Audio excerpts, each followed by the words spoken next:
So if I ask people what is valve, I'm sure engineers like you will come out with the explanation like what I've shown here. The valve is a simple mechanical device that regulates, directs, or controls the flow of fluid by opening, closing, or regulating. What are the valve functions? The valves are required are for stopping and starting the flow. They are required to control the flow, either the quantity or the pressure, or they are required to control the direction of flow, and so on and so forth. There are a number of functions a valve is put in today's context. Sure, you will all appreciate in a plant total outlay for a project like a refinery or process plant, the valve cost is a small percentage, maybe about 2 to 3% of the total outlay. Whereas in terms of quantity, you will find valves and pipe fittings outnumber any critical equipment. In a way, the valves are considered as a C-class item in a plant, whereas it can become a A-class item when the valve malfunction, fails in service and stall the entire operation, or when the plant commissioning gets delayed because of non-availability of a critical valve, or when the valve performance affects the safety, environmental, health parameters of a plant. It draws the attention of all the people. Hence, valves are essential part of the industrial piping system and are critical for a plant operation. So in this regard, it is important that people dealing with valves day in, day out, either could be a piping engineer or could be an operator or could be a maintenance engineer, it is desired that he should have a good understanding of the valve, which will help them to get the maximum benefit from the valve performance. So the entire objective of this session is to lay a foundation for that, and which you can build on further to become a domain expert on valves. You will all agree that if you want to have a command on any subject, you need to understand the fundamentals very clearly. So that's what we are going to spend few minutes on this, understanding the valve fundamental. Basically, there are two known ways of controlling the flow of liquid or gases. All the valves, what you see around you, are in the essence based on these two principles. Let's see what are the two principles. Imagine a water tank filled with water, and there is an outlet at the bottom. There are two ways by which you can stop the flow. One by putting your thumb against the orifice, you can stop the flow. Or if the tube is flexible, then you can squeeze it and then stop the flow. These are the two fundamental principles against which all the designs are evolved. The first principle is, again, is developed into three different methods. What you see here, the first principle is different into three different. The way the stopper is presented to the orifice.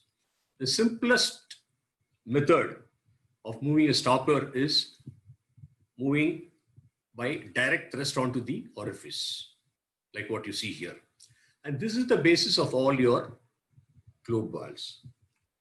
Imagine if the stopper is rotary, and you can, by rotating movement, you can stop or start the flow. And this is the basis of all your quarter turn valves, ball, butterfly, plug. The third method is to slide the stopper against the orifice. And this is the basis of all your gate valves. And of course, the second principle, which is the squeezing principle, is the basis for all your diaphragm valves. So now let's see how these principles are evolved in making the design for valves. So if you take a globe valve, you will find the closure device, we call it as obturator, is moved in a linear direction in the seating area, and it is parallel to the flow, the longitudinal. Okay, and if you take the quarter turn valves like ball and plug, you will find the closure device rotates about an axis at right angle to the direction of the flow. And in open position, you will find the flow is taking place through the closure member. On the other hand, a butterfly valve, you will find is again a quarter turn valve. The closure device rotates about an axis at right angle to the direction of flow. But when the flow takes place in open position, the flow goes around the disc. Okay, and when it comes to the sliding gate valves, you will find the disc moves in a linear direction perpendicular to the flow. Okay, and of course the diaphragm valve is one where the deformation of this diaphragm gives you the tight shut-off. So thus we see 4 different movement of the closure. We were able to develop 5 basic designs, and whatever we see around us can be fitted into this variant. The slide what you see here shows how different types of valves are fitted into this 4 fundamental principles. Okay, and this is not an exhaustive list. Basically, from this categorization, we can have 2 categories. One is the linear motion valves are called as multi-turn valves. The other rotary movement valves can be called as a quarter turn valves. So these are 2 broad classifications you will see. Now let's move on to understand what are the characteristics of each and every type of generic valve what you're seeing. The globe valve, what you see here is a globe valve. The advantage of a globe valve is that the direct thrust of the disc onto the seat is seen here. So this feature gives a tight shut-off characteristics for the valve. One can feel the valve is closed and is positive. The internal flow, if you watch, it takes 2 right angle turns. Okay, this two right angle turn, you all know, it gives a pressure drop, and this pressure drop characteristics helps this valve to be used as a regulating valve. This regulating characteristics is nothing but there is a known relationship between the flow of the movement of the disc and the quantity of flow. And that's why you will find globe valves are more popular as a control valve. And another important aspect is that when it is used in throttling applications or regulating applications, you will find that the flow is taking parallel to the seat area. So there is a even wear and tear. And that's why you will find, unlike other valves, these globe valves are able to sustain as a control valve. Globe valves have got shorter stroke length to open and close. As a thumb rule, we can say 1/4 of the stroke length is required for opening. Okay. The disadvantage of the globe valve is that it cannot be used in an application where the pressure drop is a concern. Now let's move on to the plug. The plug is belongs to the quarter turn category. It is straight flow through, and consequently the pressure drop is less. It is quick action because it requires only 90-degree operation.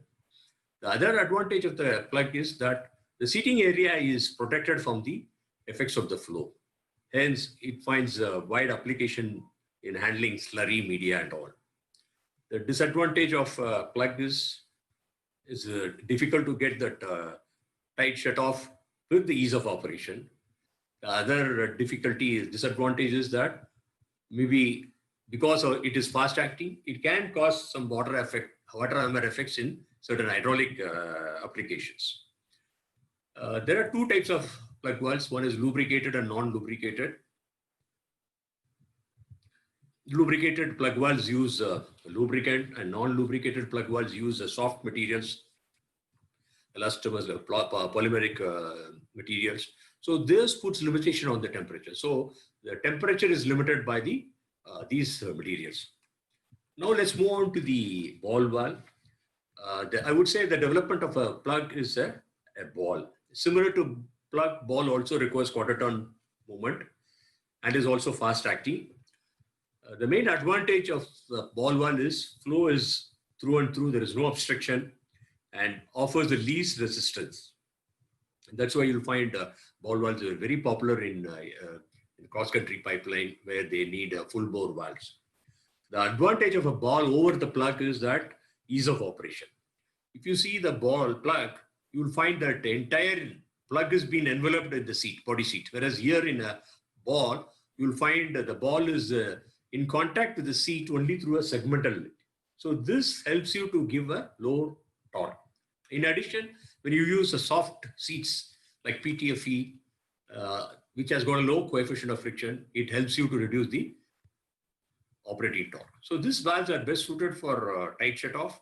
They are suited for throttling applications, limited, and best suited for fast action. The temperature is again limited by your seat material. There are metal seated valves, but then the soft seals used in these will put the limit on the temperature. Then we'll move on to the butterfly valve. This is again a development of a ball valve, I would say. It's quite compact, quick acting, and easy to operate. It is well suited for regulation. Next to the globe valve, I think butterfly valves are very popular in control application. The only disadvantage with the butterfly valve is that disc is always present in the flow passage, hence offer resistance, and the pressure drop is high. So as a thumb rule, you could say that SA size valve, if you take the pressure drop in a butterfly valve, will be 3 times the gate valve. It is also limited in smaller pressures, not high pressures, because for high pressure, the disc thickness will become very massive and your flow area gets obstructed. So the disadvantage is when you use a resilient seat for getting tight shut off, that puts temperature limitation on this. And pressure drop is high due to the presence of the disc. Then we have the most popular valve in the industry, which is the gate valve. Gate valve is a straight flow through when the valve is open and offers the least resistance, least pressure drop.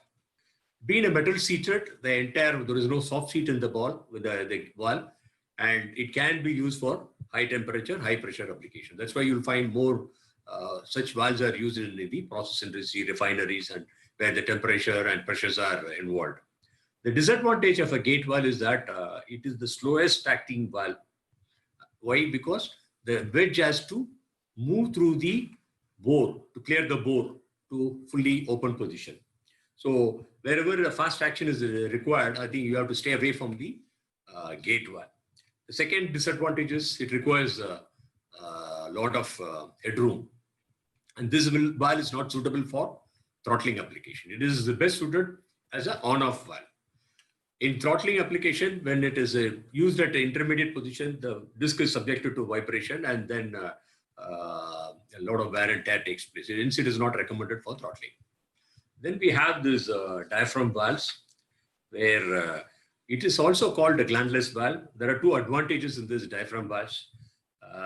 One is the diaphragm is flexible and it gives a positive shut-off. That's why it's suited for all slurry or solid metals. All your sewage lines will use this type of valve. Disadvantages, by using diaphragm material, the temperature is limited. So to summarize the 4 basic variant advantages and disadvantages is shown in the slide. I don't want to repeat it. All I want to say is multi-turn valves are quick acting, and except the butterfly valve, rest of the valves like plug and ball, they have least resistance in the quarter turn valve. Sorry, in the multi-turn valves, globe and the gate, they require longer time to operate it. And globe valve is best suited for on-off as well as regulating, whereas gate valve is suited only for on-off application, not suitable for regulation. So it is better all understand the differences between these 2 variant, so that when you see select a valve or use a valve, you will be able to remember these characteristics and apply it in your day-to-day. So now, having seen the basics of the valves, we'll move on to the important topic on valve parameters. See, in order to get a maximum benefit from the valve and in order to get a reliable valve performance throughout its life cycle, we need to select the right type of valve.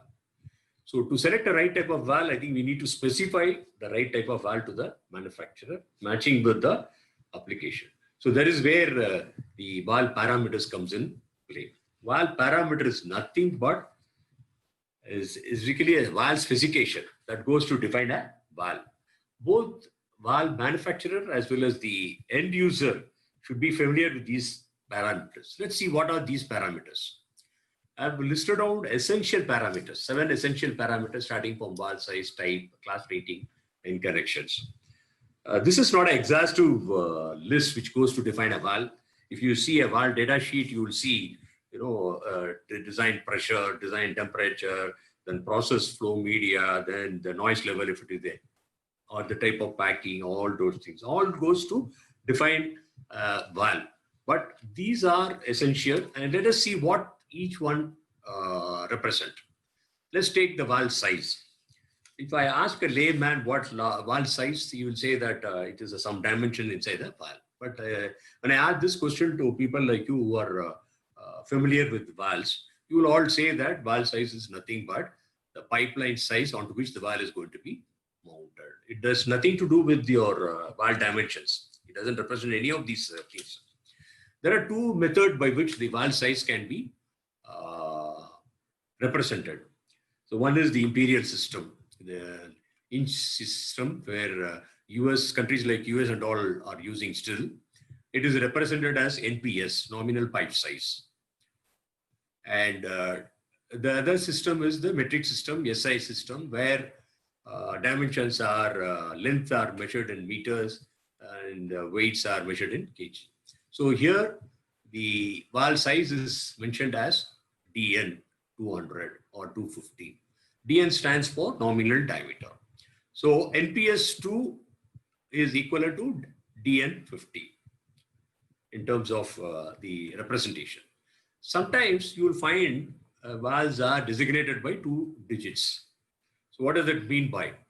It is nothing but the valve is a reduced bore valve. When you say a valve DN 100 by 80, it means that the ends are suitable for mounting on a 100 mm pipe, whereas the valve is for 80 mm. So similarly in plug valves, you will find the size is suffixed by something called letter called R, which means it is a reduced port valve. When you say a 16-inch R means you can understand that it's a reduced port valve.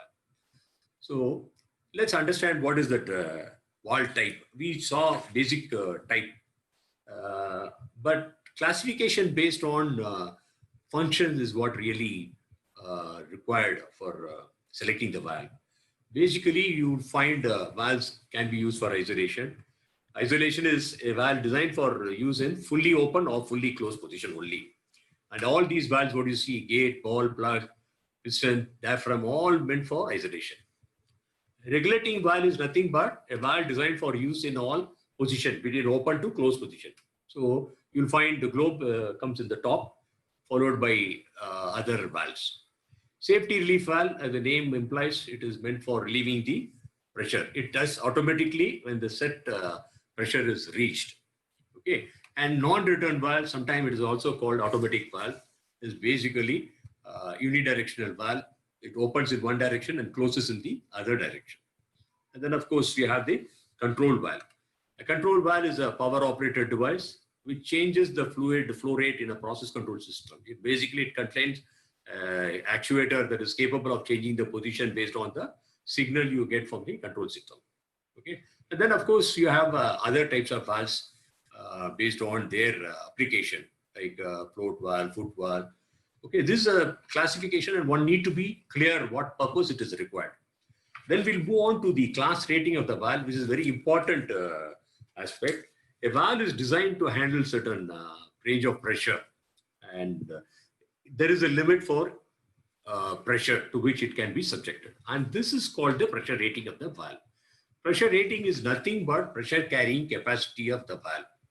Normally, pressure carrying capacity is not constant with temperature. It goes down with temperature. That is why you will find the standard ASME 16.34, which is one of the oldest standard, made an attempt to standardization in the valve industry. It gives the pressure rating for different group of materials. So how it is represented, like what you saw in the size, here also, in imperial system, valve is represented by terms like class 150, 300, 600. The class 150 doesn't represent any pressure. It's basically, if you want to look at it, you should look at the pressure temperature chart where it will say at room temperature, 285 is the maximum pressure carrying capacity. As the temperature goes up, the pressure drops because material loses its property. So apart from the imperial system, in the metric system, it is designated as PN10, PN15, PN100. PN is nothing but nominal pressure. There are different class ratings. See, what you saw is a standard class rating, which is listed in the standard. And this is changes with the material groups. Okay. So now there's yet another class called special class rating, where you have a higher temperature to be used. And instead of going for a next class, probably the standard allows you to use a special class with certain conditions, like you have to carry out a ND on the valve body. Okay, so let's see with an example.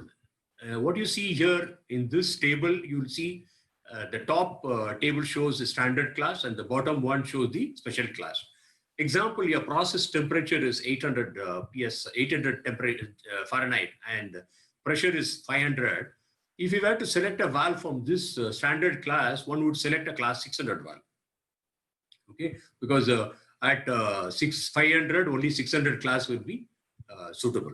Whereas if you take a class, session class, you end up with choosing class 300. So that means your valve size is reduced, cost is reduced.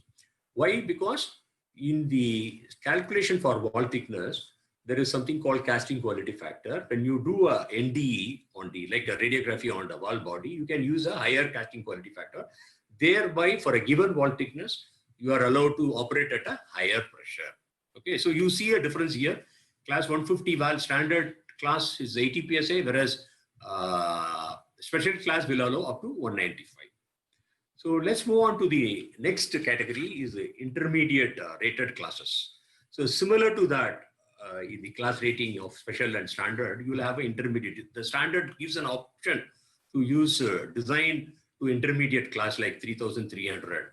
When you find your pressure temperature is in between class 2500 and 4500, if you are forced to select a class 4500 because it is not available intermediate, then the option is available for you to engineer a design. Okay, and select a design class intermediate class. You can say class 3300. If you are going to have a pressure temperature in this range, you can call it as a 1800. Only thing is, though this design gives sort of advantages in cost as well as weight, but it requires an engineering effort from the customer point of view. And pressure temperature for soft-seated valves are different than the metal-seated valves. What you see here is a chart for a ball valve. When you operate in this zone, you are safe. When you operate outside this zone, there's going to be degradation of the material. The end connections, I think there are a number of different end connections available for joining the valve to the piping system. The most popular are these. Screwed ends are more popular in small sizes up to 2 inches. And the most popular is the flanges for larger sizes. And then when you want a permanent joint, probably you would go for a welded joint. So there are 2 types of welded joints. One is the socket, which is popular up to smaller sizes, 2 inches, where you have a socket and then the pipe goes onto it and you do the welding. When you're dealing with the larger sizes, you go for a butt weld end. These butt weld ends are permanent joint used widely in high pressure, high temperature applications, where what you do is you have 2 lifts machined on the flange side as well as on the pipe side as well as the valve side, which is butt against each other. And then while doing the end, you have a U groove or V groove, which is filled with the weld metal. So it gives a permanent joint, widely used in certain applications like buried service or high temperature application. There are a number of variants available for flanged. It could be a phrase face or it could be a ring type joint gasket. Depending on your service, one would select a material. Then let's move on to body material. Basically, valves are exposed to pressure, temperature, and the corrosion of the line media. Hence, the standards regulate the use of materials for valve constructions. Traditionally, a valve industry is evolved around codes and standards, and the materials are dictated by standards like ASTM, that is the American Society for Testing and Materials. So those specify what type of material you should use for a particular application. So what you see here is a popularly used materials, carbon steel, which is standard is ASTM 216 WCB, and that's got a temperature limit of 425. When you use alloy steel high temperature applications, probably one would go for a creep resistant seals like C12A, where the temperature is 650. So there are a number of materials available. Again, it's listed in standards like ASTM, and then one more standard is the ASME, American Society of Mechanical Engineers, which also designates standard, and both ASTM and ASME will have a same designation. So let's move on to the other parameter, which is a trim. Trim is nothing but a collective term used to denote certain internal surfaces which are wetted and wear prone. Okay, the trim refers only to the surfaces, not to the base material. And where you find all this trim material description, you will find it in the product valve standards. So, for example, if you take an API 600 gate valve, the standard will say the trim is a trim, the bonnet bush is a trim, the body seat face, the disc seat face are trim. Similarly, a ball valve standard, if you take, it will tell body seat, ball seat are trim material. So basically, the trim is selected based on your service condition. Typically, what you see in this is a trim chart which I have extracted for API 600. That if you go through the standard, it will give a number of trims. So when you say trim 5, what does it mean? The seating surfaces. In the gate valve, the seating surfaces are wedge and the seat ring. So both will be hard faced using sterlite. And what was the application of this? It's basically a premium trim used for high pressure, high temperature, and severe surfaces. So likewise, there are trims like model, which is used for oxygen surface, right? So one has to look at the standard for knowing the trim, allowed trims. And then of course, the valve operator, which is the final valve parameter. What do you understand by valve operator? Any device which is used to provide a force or leverage or mechanical action or torque to open or close the valve or regulate the valve in intermediate position is called operator. So what are the valve operators? You have, it could be either a manual operator or power operator, or it could be an automatic also. Okay. So manual operator, what are the manual operators? Simple devices for small size is a hand wheel. For larger size valves, one would go for a gear unit. Why gear unit? Because the gear unit has got certain mechanical advantage, which will help you to reduce your effort. If you are going to use a valve at a higher locations, probably you can use a chain wheel to operate it. And then of course, the powered actuators are electric, it could be a pneumatic, or it could be a hydraulic, or it could be a combination of electro-pneumatic. The type of operator selection is decided by the customer is based on number of factors like valve size. One would like to operate a large size valve using an actuator. No one would like to operate a 72-inch valve using a hand wheel. It will require thousands of revolutions to open it. Okay. Similarly, in certain critical applications like emergency shutdown valves, you need to have a actuation using pneumatic or electro-hydraulic so that it is able to operate it in case of any emergency. So these are the operators, different operators, and why need actuations? I think this cartoon is self-explanatory. As I told you, large size valves, you better to have an operator, electric actuator. If you are going to use a valve in a remote area, it is ideal to actuate it, right? You don't want to send so many people to operate the valve. Or if you have got a hazardous application, environment, then probably you would have an actuator. example, a nuclear industry, in any valve which is used in the contained area, you would not risk sending an operator to operate the valve. It's ideally a power actuator. And sometimes when you want to operate a valve in a sequential manner, then obviously you go for a actuation. Okay, so we come to the final part of the session. We understood the basics of valves, 4 types of movement of the obturator or the closure device. So it could be a sort of a direct obturator movement, or it could be a sliding or rotary. In the rotary, we saw 3 types. Valves are like ball, plug, and butterfly valve. And we also spent some time briefly on this generic types, the advantages and disadvantages. And then we spent some time on the valve parameters. We knew we understood what is meant by valve size, pressure class rating, the term trim, the connections.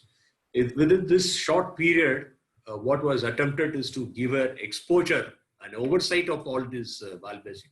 It is expected that people who want to, become an expert on valves should go further deep into it. Okay. So with this, I conclude my session.